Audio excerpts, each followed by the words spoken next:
Hi, welcome everybody.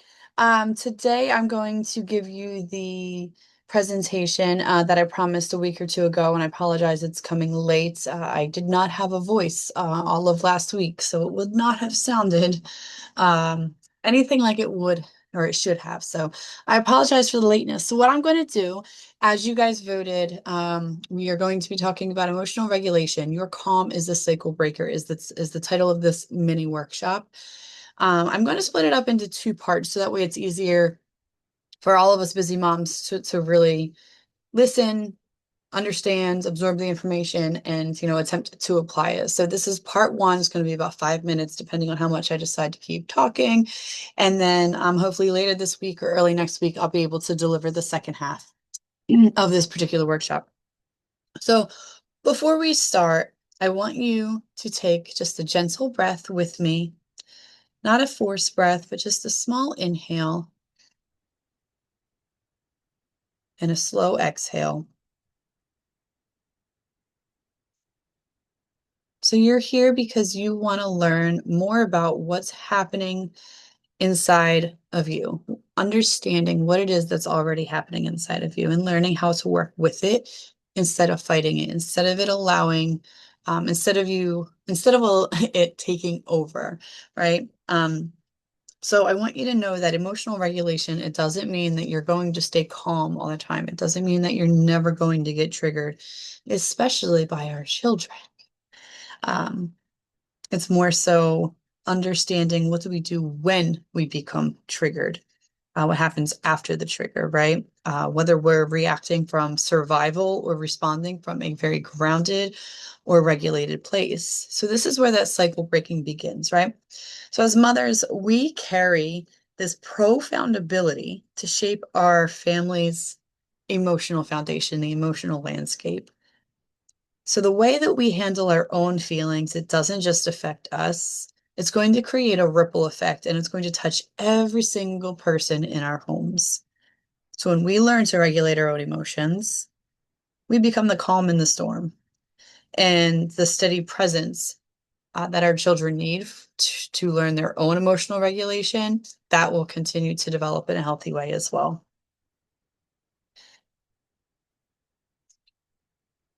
So let's talk a little bit about reacting versus responding. What is the difference? So when you're reacting, your nervous system is in that survival space, that survival mode. Your body, whether you know it or not, is probably feeling pretty tense. Your thoughts are going much quicker. You might tend to raise your voice, or maybe you do the opposite. Maybe you shut down. We over explain, and we feel that immediate guilt that so many of us moms talk about. So we're not doing anything wrong.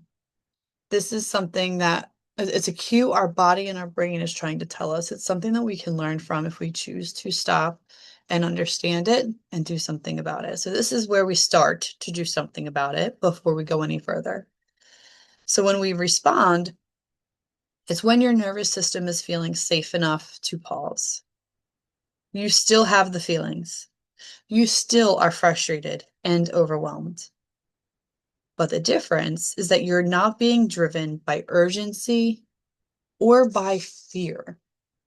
And most of us, generally, we're not taught how to move from reaction to responding.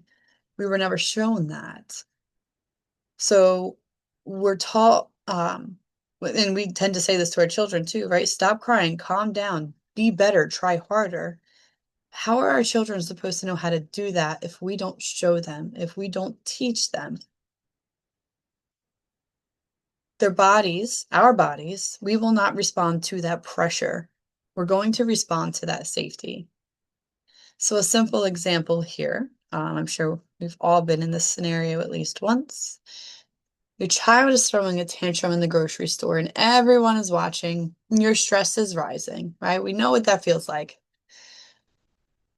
If we're coming from a space of survival and we react, there might be yelling, threatening those consequences that we rarely ever follow through with.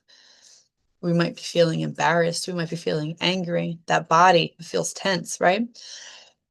Excuse me. But when we're responding, We're starting by taking a deep breath.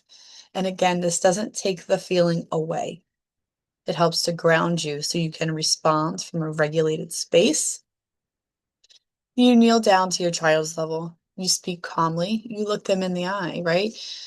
You're going to acknowledge their feelings. You don't have to agree with their feelings. And that's a tough space here, is that we can validate and acknowledge the feelings they are having without agreeing with them or without giving in to them.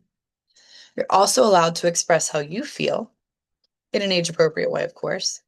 And you're also allowed to express those limits and those rules and those boundaries. And I think sometimes when people talk about the idea of gentle parenting, it's not just validating a feeling and moving on. There are still boundaries and there are still rules and there are still consequences. It's how we're choosing to deliver those things.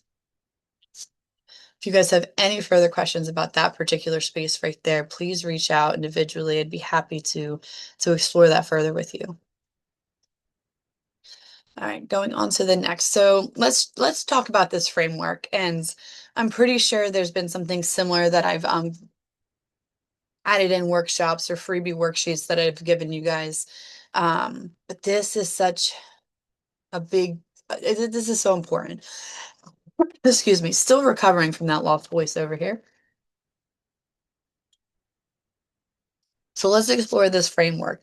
It's very simple. You can use it immediately. You can use it in the moment. It's not a perfection thing. It's a practice, practice, practice thing.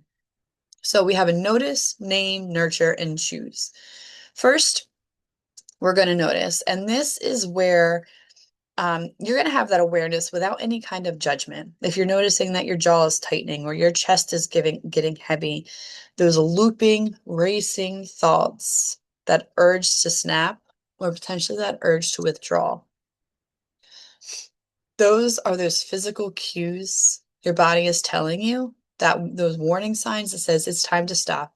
It's time to pause before we do anything else. Just like we want our children to. We want our children to pause before they start tantruming and whining about whatever it is that they're being dysregulated about, right? We have to do it first if we want them to do it. We're going to name what's going on and gently label what is happening. I am feeling what? This is frustration. I'm feeling overwhelmed. I'm feeling fear. Naming helps your nervous system slow down. It tells your brain, I know what's happening. I can make sense of what's happening. I don't have to feel unsafe with this feeling. And then we're going to nurture. So this is where regulation actually happens. It might be that breath, relaxing your shoulders, placing your hand on your chest. Again, reminding yourself, I'm safe right now. Maybe it's dancing it out with your kids. And then ultimately, you're going to be in a regulated space where you can choose a regulated response. You can only do this after your body feels grounded, after you feel safe. Your body will not be able to respond if it's not feeling safe. So again, notice, name, nurture, and then choose. Choice comes last, not first. Each step you take, each time you pause and attempt to go through this framework, you're going to shift from survival mode into regulation.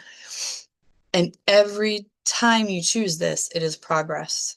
Every single time, it is progress to breaking that cycle.